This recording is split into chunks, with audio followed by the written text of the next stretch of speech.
GeM TV நேயர்களுக்கு அன்பான வணக்கம். அதிகாரம் 125 நெஞ்சொடு கிளத்தல். 1243வது குறட்பாவை பற்றி நாம் இப்பொழுது சிந்திக்க இருக்கின்றோம். இருந்து உள்ளி என் பரிதல் நெஞ்சே பரிந்து உள்ளல் பைதல் நோய் செய்தார்கண்ணில். இருந்து உள்ளி என் பரிதல் நெஞ்சே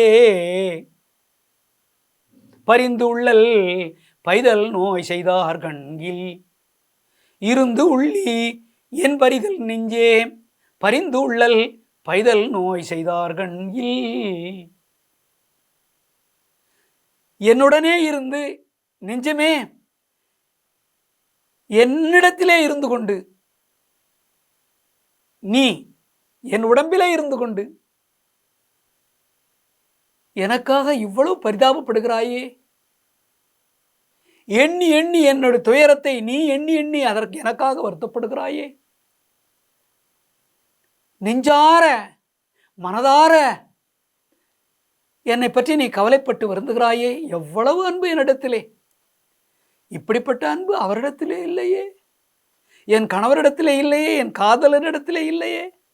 உண்மையான காதல் இருக்கிறது என்று சொன்னாரே, அந்த காதலை காட்டுவதற்கு அவருக்கு மனமில்லையே. இவ்வளவு நாள் பிரிந்திருக்கிறாரே, உனக்கு இருக்கிற பரிதாபம் கூட அவருக்கு இல்லையே.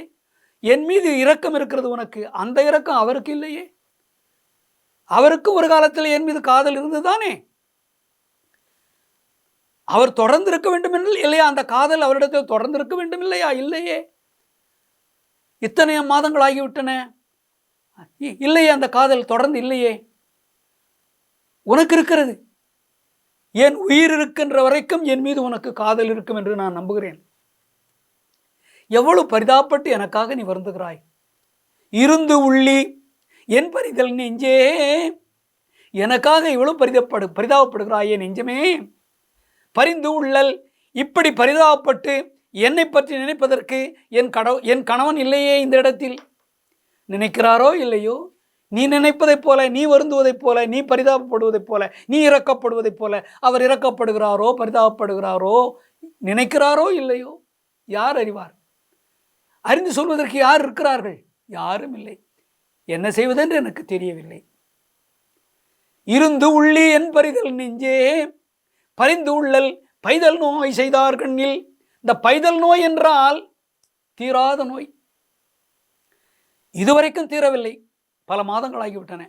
ஒரு நோய் வந்தால் உடனே தீர வேண்டும், அதற்கு மருந்து சாப்பிட வேண்டும். இந்த நோய்க்கு எந்த மருந்தும் இல்லை. ஒரே மருந்து, கணவர் திரும்பி வந்து தன்னை கட்டிப்பிடிக்க வேண்டும், இனிமையாக தன்னிடத்தில் பேச வேண்டும், அருகில் அமர்ந்து, அப்பொழுது இந்த நோய் போய்விடும்.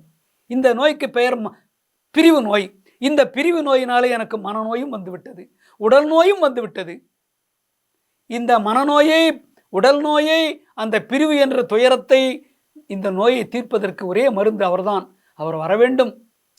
நீ பரிதாபப்பட்டு அழுது துடித்து என்ன பயன்? நான் அழுதை பார்த்து நீ அழுகிறாய். என் மீது அவ்வளவு பரிவு உனக்கு, இரக்கம். உன்னை போன்று அவருக்கு அந்த இரக்கம் இல்லையே. நான் என்ன செய்வது? இந்த நோய் தீராத நோயை அவர் கொடுத்து விட்டாரே. இந்த தீராத நோயை தீர்ப்பதற்கு உன்னால் முடியாது. அதனால்தான் நீயும் என்னோடு சேர்ந்து அழுகிறாய். இதற்கு எந்த மருந்தும் இல்லை என்று உனக்கும் தெரிகிறது, எனக்கும் தெரிகிறது. உன்னை இடத்தில் கேட்டேன் ஒரு நேரத்திலே, ஏதாவது மருந்து இருந்தால் சொல்லு என்று நான் கேட்டேன். இதுவரைக்கும் நீ ஒரு மருந்தை கண்டுபிடிக்கவில்லை. அது என்ன மருந்து? அவர் இங்கு வர வேண்டும். அவரை கூட்டி வர உன்னால் முடியவில்லை. அதனால் நீயும் என்னை போல அழுது கொண்டே இருக்கிறாய். என் மீது பரிதாபப்பட்டு வருந்தி அழுது கொண்டே இருக்கிறாய் என்றெல்லாம் தலைவி தலைவனை நினைத்து பிரிந்திருக்கின்ற அந்த துன்பத்தை வெளிக்காட்டி கொள்வதற்காக நெஞ்சத்திடம் பேசுகிறாள். நெஞ்சத்தை வாழ்த்துகிறாள்.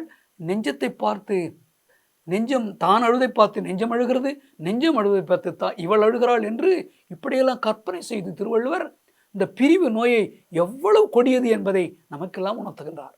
மீண்டும் நாளை சந்திப்போம்.